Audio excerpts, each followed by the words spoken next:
Season 2 is a little bit different from season 1, a little bit of a different focus. What can you tell me about that? Well, I think it was very much about the family dynamic within the palace. In this season, we go totally out of the palace in ways that I don't think you'd expect.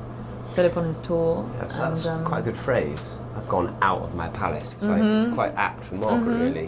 She goes to Rotherhithe.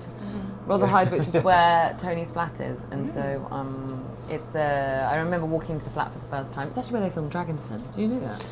Oh, really? Quite weird. Anyway, and I walked into the flat, and seeing it through Margaret's eyes, it's like this whole alien habitat that she feels really at home at instantly. She says something like, "Oh, it's glorious" or something.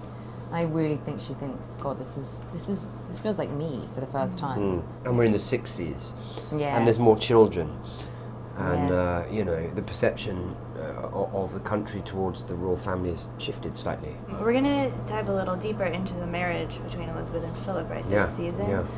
What can you kind of preview about that for the people who might not quite know? We explored the difficulties after 10 years that I think any couple will sort of entertain at some point. But I think what Peter's so clever at is something that feels quite trivial, like what school you send your son to.